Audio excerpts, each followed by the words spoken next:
first item on the agenda is the review and approval of the minutes. Has everybody had a chance to look at those? I was just gonna remind you that we need two separate, or we can, I guess we can do them both because we have to do the June and September meetings. Okay, so let's entertain the June ones for, entertain a motion for the June, approval of the June minutes first. So moved. So do we have to say names and all that to comply with this new stuff we're doing? I would do roll call just to be on the safe side Okay, so do roll call, what do you mean? when they do the vote. Right, okay.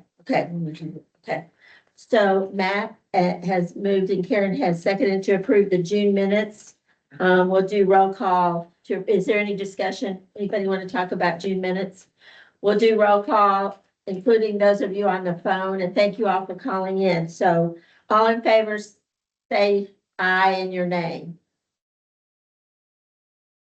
Rick Cockrum, aye.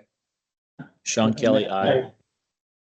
Matt Kylie, aye. Karen Valiquette, aye. Okay, passed unanimously. Now let's entertain a motion to approve the minutes of the, which minutes are they? The September minutes. So moved, Rick Cockrum. Okay, Rick has moved. Is there a second to approve the September minutes? Second, Sean Kelly. Okay, is there any discussion? All in favor, say your name and say aye. Matt Kylie, aye. Aye, Rick Cockrum. Sean Kelly, aye. Valiquette, aye. Okay, passed unanimously. The second item on our agenda is updates. Yes, I just wanted to remind everybody, just with the new, open door laws, we are doing a live stream today. It will be recorded online for 90 days. But we will be going to an executive session today, approximately 10 a.m. So we'll try to navigate accordingly to that timeline. And I have one item I'm going to move from C to A under new business for the leave of absence policy. And also we've added a conservation easement to the end of the agenda today. As far as updates go, we did help DNR close on a property in Henry County, which is adding around 281 acres, which will eventually be part of the Wilbur Fish and Wildlife area.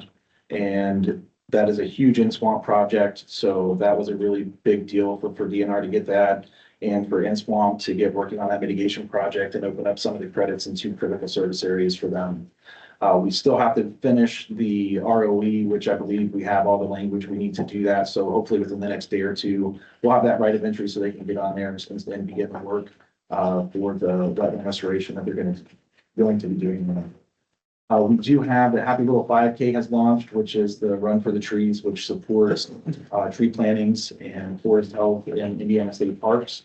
Last year we had a really great year, and this year is looking, it's kind of shaping up the same way. I think we already have close to 200 to 300 participants registered for that. So that's looking pretty good. Moontown has made the 16th beer in the Pinesville Park series, which is for Weaver State Recreation Area. That also includes Cagles Mill and Cataract Falls.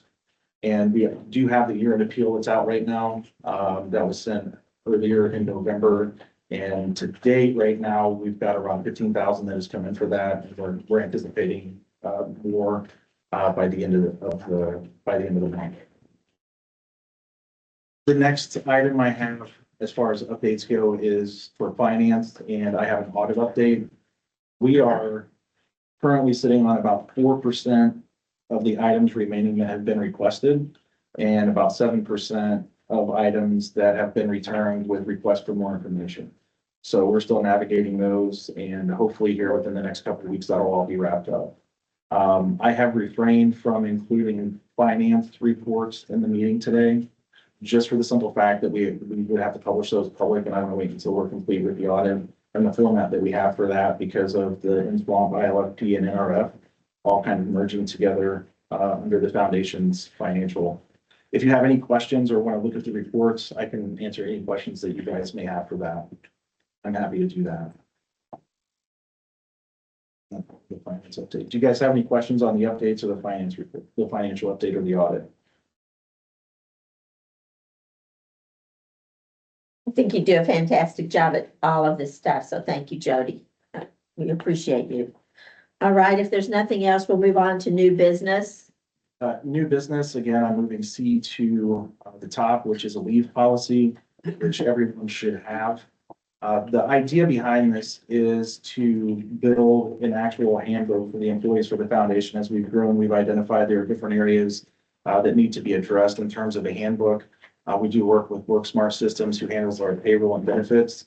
So we'll be working closely with them as we design this and develop this. And the leave policy is one that I felt was important to get started with.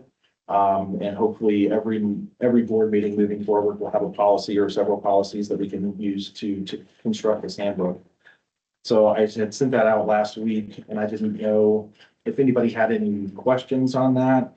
But the leave of absence addresses any type of personal or medical leave, and also addresses childbirth recovery leave and new parent leave.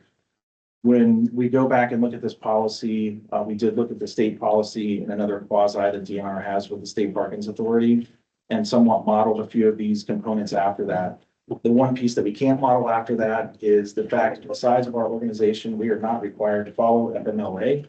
However, we have built this to be the absolute best we can to mirror that and to honor that with what we're doing. Jody, I think Rick has a question. Yes. Yes, I do have a couple of questions. I think you answered one, but I want to be clear. It does mirror the state personnel policy to the degree that we can. And the reason that I asked that is I think a couple of years ago when we did salary adjustments, we tried to mirror the state. And then second, I'm not clear in reading it who the organization is. It refers to the organization shall make a good faith effort and such. Is the organization the board? Is it the executive director? Is it the executive committee? And then the third question I have, if the policy involves the executive director, then it seems like that should be an executive committee. None of that is clear to me as to who makes that decision.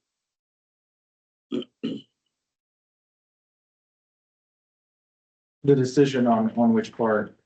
Well, it says throughout the document, I believe, I don't have it up in front of me now, that the organization, it refers to the organization multiple times. I was trying to get clarity as to who that is. Is it the board? Is it you? Is it the chair? Well, the organization is the Indiana Natural Resources Foundation. In terms of who's making the decision, I think the policy serves as that guide when these events would occur. And we would work with WorkSmart in terms of the procedure for applying for that leave, where the request is made to the manager. And then the request will be considered for the following factors. But I believe once the board establishes the policy, that would be between the executive director and WorkSmart to make those determinations based on what we receive. If we want to change that and include or change language to be inclusive of the executive committee, we can certainly do that. Well, Because I think WorkSmart is our consultant, correct? Or the system, and we defer those decisions to you and them? Well, we're not deferring the actual, Okay, all right. we're not deferring the actual decision to them. We're using them as part of our human resources. And they're going to be able to help guide us in that decision-making process to make sure that we're following the rules and doing things correctly. So for staff purposes, you're the decision maker, and in your case, I assume it's to be the executive committee or the board chair. Correct. I believe we would look back at the bylaws for that. Okay, all right, thank you. Are there any other questions concerning the leave policy? Do we need to take action? We do. We need to entertain a motion to approve it. So moved. Cam moved, Second. Karen seconded, to approve the leave policy as Jody presented it to us with those answers, those questions answered. All in favor, say aye. Aye. Aye. Matt? Remember, we're doing a roll call for. Roll call for approval. So Matt is, Aye, Brad? Aye, Sean. Aye, Rick Cockrum. Okay, we worked through that well, passed unanimously. All right, let's go on to, what the real estate option. Yeah, the real estate option is one that we wanted to talk about specifically for the NSWAMP program. And we just recently went through one with the Dream Bigger LLC property that we purchased in Henry County. The question that we have and truly wanting to make sure the board is comfortable with, because it would be an additional agreement for us to be engaging with on the sales side, is when NSWAM's going into work deals with these properties, and maybe you guys, if you want to jump in and explain this better than I am. Typically the contractor that they're working with is engaging with the property owner to do a contract or an option to purchase. When the contractor does the option to purchase, we've agreed to be an assignee of that option. So when it comes time to buy it, the contractor can assign the option to the foundation. What we're asking, or what we want to do, is just start with the option being with the foundation from the start, rather than including the contractor, which adds another layer and additional time to get those options completed. Because I think some of these options probably need to move fairly quickly based on some of the land transactions that happen, because they all operate just a little bit differently. So Mark and Brad, I don't know if you want to add to that from a DNR perspective and why it's beneficial for you, that would be helpful. Yeah, I think you, Mark Becker, DNR land acquisition, I think you covered that well, Jody. What we've been doing is having, we have these contracts with consulting engineers like Stantec, CEC. They have a real estate line item in those service area contracts, and we've used that to secure options on real estate and then assign that to the foundation when, rather than going directly to DNR, because the foundation is able to make that real estate purchase much quicker than the state process could. So what we're hoping to do is kind of cut out that consultant on the front end, pay the option fee directly out of the NSWAMP funds that the foundation holds. If we decide not to execute on the option, there's really no risk to the foundation. We just don't execute on the option. And then if we do decide to close it, it cuts out the step of having to assign it, get that assignment recorded, et cetera. So it would save several steps on the front end and allow us to be just a little bit nimbler in the purchase of real estate. Yes.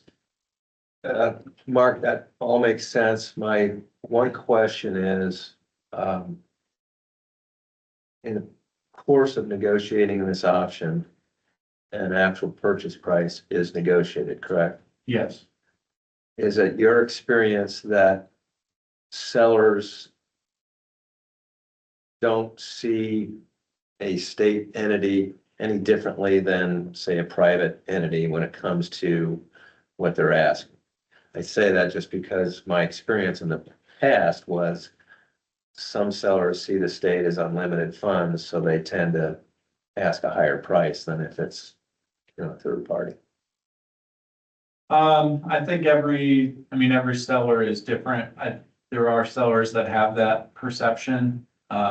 Before we get to the point where we make an offer on a property, we will have already run the numbers on what we think the site would generate for credits and kind of what our ceiling would need to be in order to make that particular property pencil out.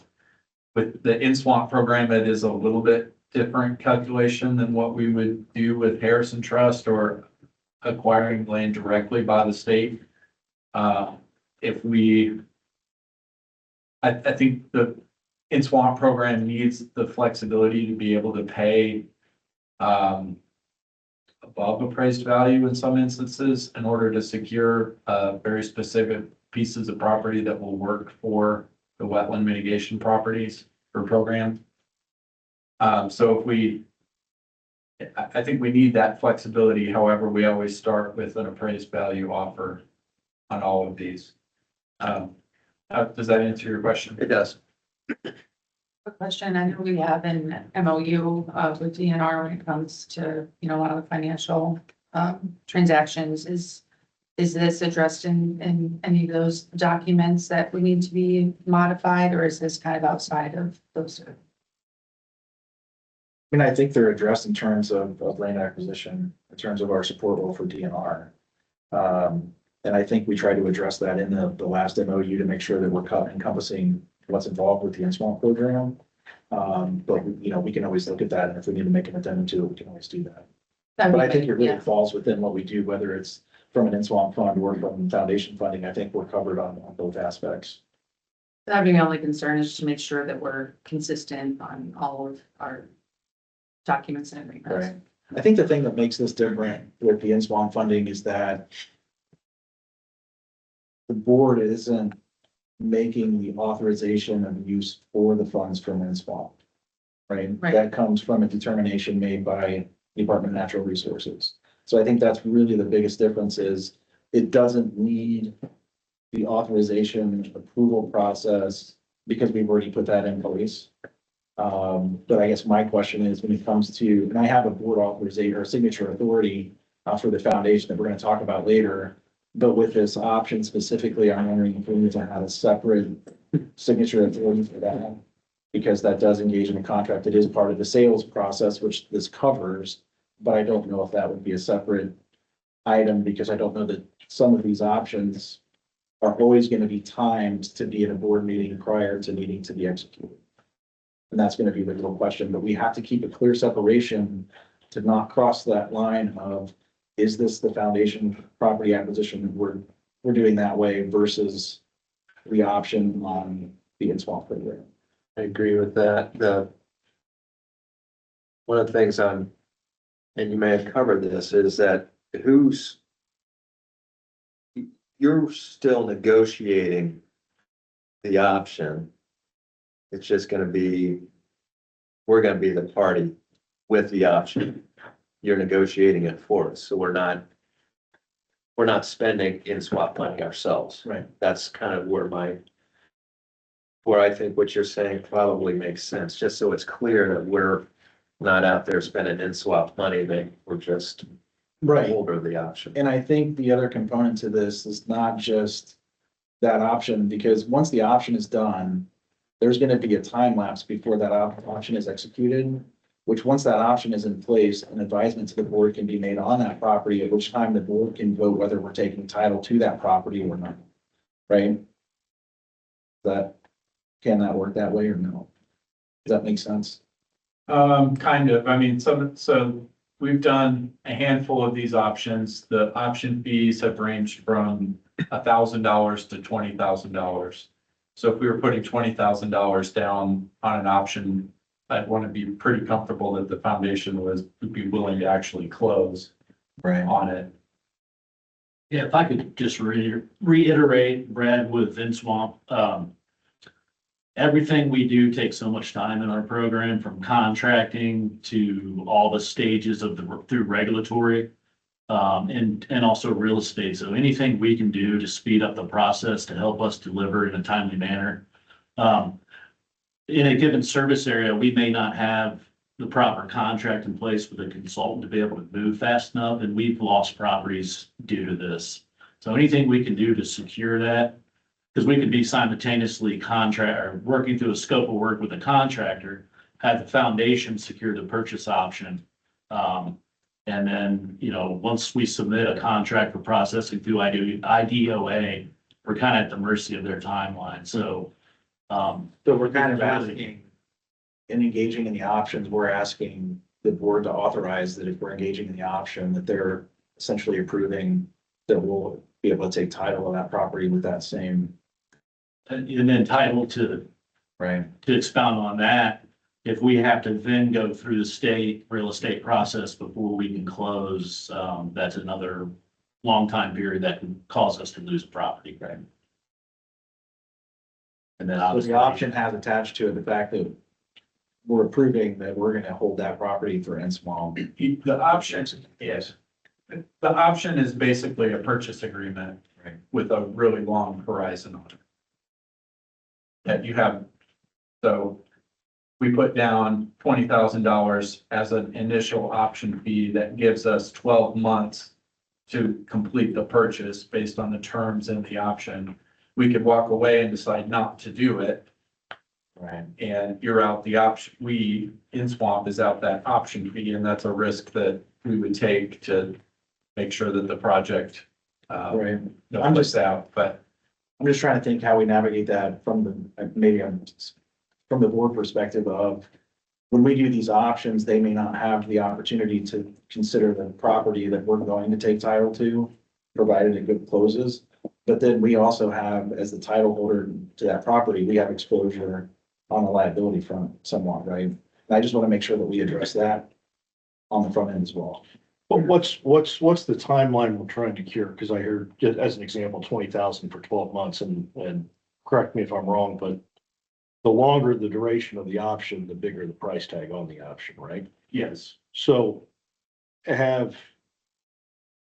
is there some thought as to how much time we're trying to save? In other words, we don't want to do 12-month options. We'd like to do 6 months options. They're not only going to get title faster, but we're going to have a smaller dollar amount for that option. What are we trying to, what's the goal we're trying to hit as far as option time by changing this process? Do we? The 12 months buys in Swamp, usually they would need a growing season to evaluate the hydrology of the site. Okay. And so you need that. It probably would have to overlap a summer or a spring in order to do that. So we also need to wait for the Corps to give us conceptual approval of the project. So we have to buy ourselves time for the federal bureaucracy to move, which has been slow lately. Very slow. So the way that they've been structured in the past is we would have like an initial 12 months and then usually an extension for an additional amount of money. It usually ramps up a little bit at that point to buy us another 6, 9, or 12 months. At that point, if you're triggering the extension clause, we're really confident in the site. Mhm. We just haven't gotten to the Corps' approval at that point. The time savings, though, is, do we already have a contract with an engineering firm in that service area that would allow us to expend those funds to secure the contract? And then can we save the time of having to assign that option from a contractor to the foundation in order to close it? I think maybe from my perspective too, I mean, they deal with like a very complex program, right? With all of the parts and pieces of the mitigation and the core and all these different components to it. And I think us stepping in to do the option is allowing them to uncomplicate a significant piece to be able to move forward with properties and not have to focus on where the option to buy is coming from or find the contractor that they need, because we serve that role, and they can focus on the work on the ground, the planning, mitigation work. So I think it kind of maybe relieves a little pressure for DNR in their program for us to do this. So does that bypass then you all having to work with IDOA, or is that? No, they will eventually. Yeah. We're just kind of a stepping stone to that part of the process, because we're not going to hold the property indefinitely. We're stepping in to help get this option, then to acquire the property, they can get the work started on it, because then it's either transferred to the DNR itself or it's transferred to an external partner. Once the NRF would sign or enter into the option, once we have all the survey work completed on the ground and the state land office is satisfied with that aspect of it, legal description, so forth, we can start on the state process, which takes 6 to 9 months potentially, as we're still developing the final mitigation plan. So it helps speed. And if anything, I mean, this could help us start meeting options within that 12-month period while we concentrate on developing the plan with our consultant. Thank you. Just maybe as an example of timeline, and this one went pretty quicker than what I would expect that we can duplicate very often. But the one that we just closed in Henry County, we secured that option through Stantec in April. And we assigned it to the foundation in October, end of October. And we closed on it with the foundation on December 4th. And then we will turn around probably in the first 6 months of 2026 and convey that property to the state. So it should be off of the foundation's books within a year. So just to reiterate and make sure I understand, I mean, it's all in swamp funding, which is, you know, a separate account. We already are. I don't know if the correct term is like getting these options, like from, like through a Stantec or through a consultant. So we already are performing that. It's just that now we want to like directly Yeah. obtain the option instead of being assigned. So it sounds, and I'm not an attorney. You can obviously correct me if I'm wrong, Cam, but I mean, it sounds to me like the risk to the board, I mean, we're performing the same function. Essentially, it's just that now a signature is going down instead of like earlier, instead of it being transferred through another party. Right. So, Taking a link out of the chain. right, Yeah. but I mean, that the end point is still the same. So like risk wise to the foundation, doesn't seem like there's really any increased risk. Silly question, it might be Penny, but is there any savings to the process if we take that link out of that chain and we're not going through a Stantec and we're doing that directly as a board? Think Absolutely. our resources. Yeah. Does it shorten that timeline a little bit? You know, obviously, since we're not going through the process of adding that other link to the chain, will it shorten the optional process to maybe shrink some of the dollars that we need to obtain it? Possibly, yeah. I mean, I do think we can get through real estate, well, with the foundation of, you know, initial ownership much quicker. We're not paying billable time to our consultants, are they? We could use those funds for the plan and what really counts for us is put the resource back on the ground. The biggest time component at play between securing the option and closing on the purchase is waiting on the Corps' approval. And that's kind of out of our hands. We do our best, but Well, developing the plan as well. Yeah. There's a lot of this upfront assessments that we do for the site. I'd love to share some of our plans with you sometime, but, you know, we go really deep with our consultants, and have to present just a ton of information just to get the conceptual, regulatory buy-in on the site that they agree it requires the ecological lift that we're proposing. And then at that point, we can execute on acquisition. So to oversimplify, it saves us monies on consultant dollars and we can do it faster. And Jody, is this, put additional burden on foundation staff? I don't think so, but I'm not sure because I think all the negotiation, most of it goes through them. I think it's just a matter of us getting the option, taking a look at it before we signing it, and then we wait until we get to the acquisition point. And you're already looking at things when you're assigning things back over to you through the consultant, so it seems like that's a wash as well. And we pretty much have a boilerplate down that we're comfortable with. Obviously, there could be slight changes per deal. Now, we have additional savings in time is we execute these with different consulting firms.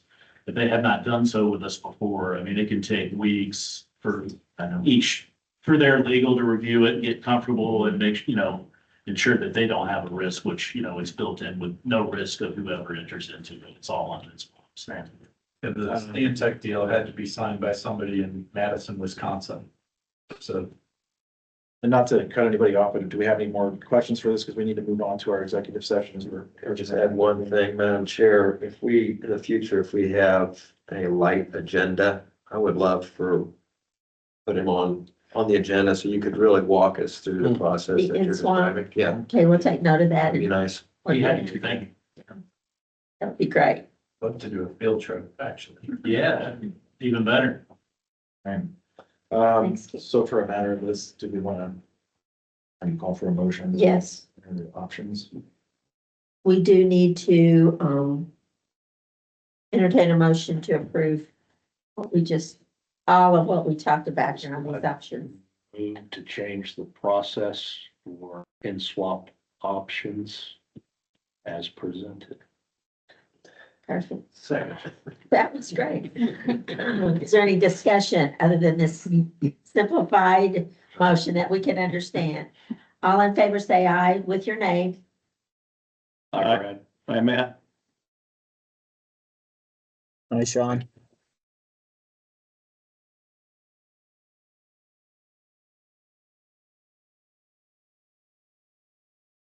Sorry, I was on mute. I, Rick Cochran. Okay. All right. Thank you guys for all of that discussion. That passes unanimously, and thank you guys for helping us understand it. And thank you guys for helping us understand the motion. It was a good one. Great. Because we're at the time about 10 a.m., we're gonna go ahead and step into the executive session. So Ethan, and we will do the vote after the executive session, so we'll come back public before we do the vote. And this may take maybe 15 to 20 minutes. So for anybody that wants to come back, it's on public. That's our approximate time. Are we going to do the board We're authorization gonna do that after the, after? we're gonna do Okay. that after. We're gonna move that Okay. to make the executive session on time. Okay. So back in the public meeting, Move that we approve land acquisition. To fund the land acquisition project. The INRF land acquisition project. Is that right wording? okay. Do we have a second? Second. Brad? Okay, is there any more discussion concerning this? Contribution of funds? All in favor, say aye with your name. Hi, Matt. Hi, Brad. I can. Hi, Karen. Hi, Sean.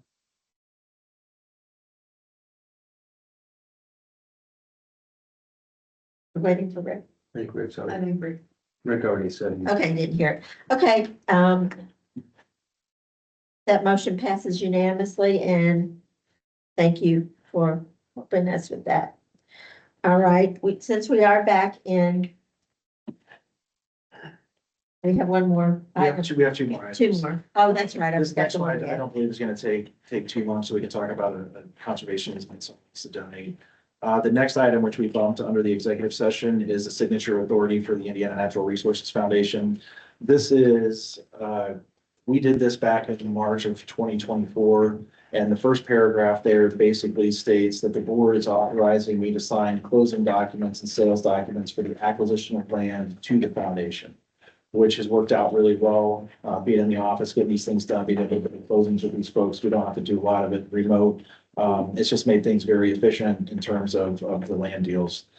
The second part of this that is new that we do want to do in terms of mirroring what we have as far as signatories for the foundation on our bank accounts and investment accounts is to mirror that for properties that the foundation is disposing of, whether selling to, transferring to the DNR, or if that, in that case, it doesn't happen, it would be sold externally to someone else, for whatever reason that may be, is basically authorizing the executive committee, who is also signatories for the bank, for the foundation.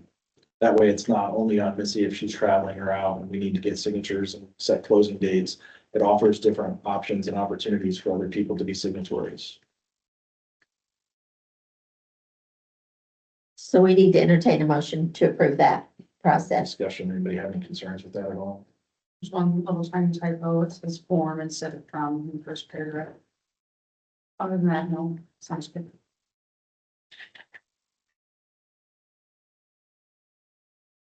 Okay, with the correction of form to from, do we have someone that wants to make that motion?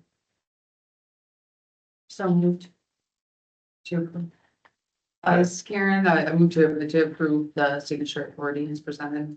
Cam second. Okay, Cam seconds. Any more discussion concerning that?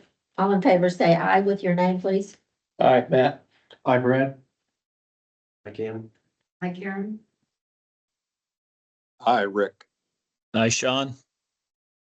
Okay, passes unanimously. Thank you for that. We still are only 10:16. Let's move ahead and discuss this other So conservation easement? the conservation easement is a new arrival within the last week.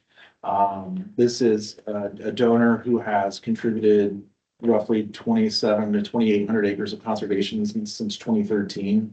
And Mark, you can fill in any holes if we need to, but in the process of doing this, the donor wanted it to be done in 7 days from 4 days ago.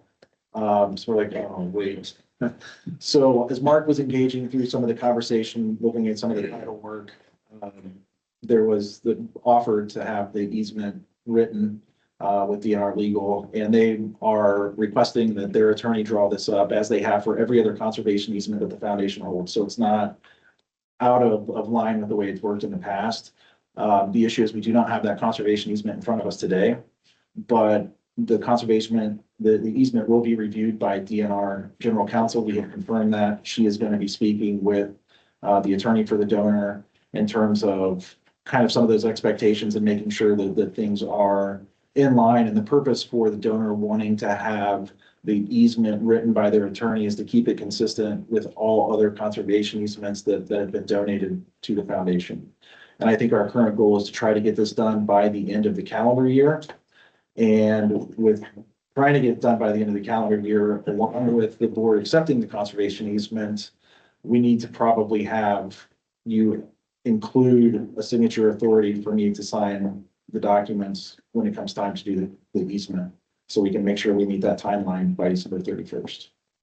And that's something you don't currently have. I think for the easement, it would be different than the sale of the property because this is over, the amount is going to be well over $10,000. And this would be basically engaging a contractor with $10,000. Correct? How have we dealt with their prior easement donations? There was one that I did, and I believe we had a board authorization for that one as well. What's the actual, like, authorization or approval for here, for like exceptions for? The acceptance of the conservation easement. On behalf of DNR or the foundation? I think we're gonna take a conservation easement to the foundation, which the plan was originally, I think some of this goes back to the Bicentennial Nature Trust. And some of this was used as match at that point. So I don't know, maybe there's an opportunity that can be used as match in the future potentially for something. I don't know the answer to that. But eventually with all these properties, the intent is to have those conservation easements eventually transferred to the DNR. We say those conservation easements from this particular donor. On this one doing this. So we're sitting on the prior ones. Yes. Is there a plan the donor has in mind, you know, so many acres per year for? I don't know that there's necessarily a plan for that, though we can ask if there is. I think there, like I said, 2,800 acres, I think approximately, that's been donated today. I'm curious why we haven't already transferred the easements. That's a We good have to question. I think we had talked about that before, and I think DNR was, or maybe even trying to determine, because a lot of this land is continuous land, I believe, down in Lawrence County. So those are conversations. I'm not sure what DNR would do with that property. I think they talked at one point about having the land actually bought or donated to DNR as a whole as well. So I don't know how that would change that, but those are conversations I haven't heard about for some time. This is just an easement, right? So it's like, if you don't own the property, it's just basically holding the language that says that you can't do certain things on it. Correct. Is there an end date on the easement? Or like any risk associated with acceptance of these. I don't think there would be any real risk associated with that. Because the donor maintains ownership. Right. If something occurred by virtue of our easement rights, I suppose we might have some liability, but not sure what our easement rights are, other than we can stop development. Right. Always about it. That's more of a us noticing the. Yeah. The land of. Something. With acceptance of the conservation easements. With Jody's signature. I think we need to include acceptance of the conservation easement Condition. conditionally on DNR legal's approval and acknowledgement that it's okay for us to accept that and to have you sign it. Yes, and that is. Okay, all that. Do we have a second to all that? Second, Brad. Any discussion about any of that? All in favor, say aye. Hi, Matt. Hi, Brad. Kim, Hi, Karen. Rick, Hi, Sean. Passes unanimously. Okay, 10:22, and we have accomplished a lot this morning. We have, so I want to thank everybody very much for your time. Please note the board meetings for 2026 are listed at the bottom of the agenda. Our next one is going to be on March 10th, and I believe that is also going to be here or at the Garrison. It's at the Garrison here. It's at the Garrison. It will be in the Garrison on March 10th.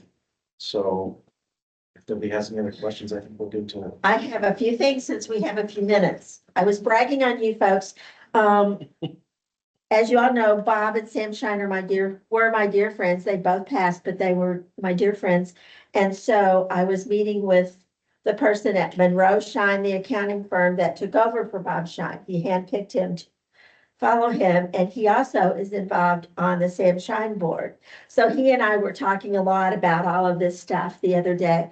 And I said, I am never happier than after I've been in a room with like-minded people at my Natural Resource Foundation meetings. I said, our board is so strong and we believe in what we do. We don't just come here to pad our resumes. We all really care and ask good questions. And so I was really happy that I could brag on everybody, and thank you all for your time.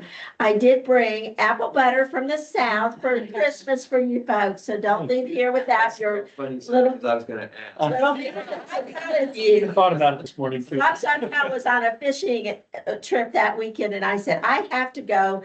I have two things I do there. I buy a boatload of apple butter and I run the silent auction up because somehow folks get the idea. Did you bid on that? That's a good deal. I'm like, you guys are missing the point. This is a fundraiser. You're supposed to. So I go around and just write Missy on everything. Everybody hates me there except the DNI. They're like, go Missy, go. And I end up with some things that I really didn't need, but for the most part, it runs, they do a good thing. So I do have apple butter for you folks. Wonderful. And I do appreciate you all, your friendship and your like minds. It's great. Thanks, Missy. How long have they been doing the silent auction? Oh, a long time. It's a big deal. It's a big deal. They get them. Donated items, but Donated items, local. I mean, that park is crazy during that weekend. I mean, and I will tell you, I have a 5-year-old grandson that is everything to me. And we had toads and frogs on my porch this year, and we had to talk about hibernation as it got colder. And so in the same breath, he said, well, Mince, can we get a lizard? So I bought a gecko lizard. Now, everybody that knows me knows I hate snakes. I hate snakes. But this little lizard that looks at me sort of fondly that I take care of and lives at my house. Silas and I actually held a snake last year at this event and this year. I'm doing better. So it's amazing what things happen, but yeah. So I appreciate it. They've had that silent auction for as long as I can remember. And it's just a hodgepodge of local businesses and people that support the DNR, donate things, but there's some fun stuff in it. They make some Urbana Woods walking sticks and some benches, and it's a fun day. It's a fun day, a really nice community event. Thank you. that's in October, right? It is. It was a few weeks ago. It was like the week before. Maybe it was that Halloween weekend they had, but it was the weekend. I don't remember when it was, but. I'll take Rick's apple butter and I promise I'll give you. Okay. Let's adjourn this thing. Okay, well, do we need a motion or we just Yeah, adjourn? we can just adjourn. Okay, meeting adjourned, and thank you guys for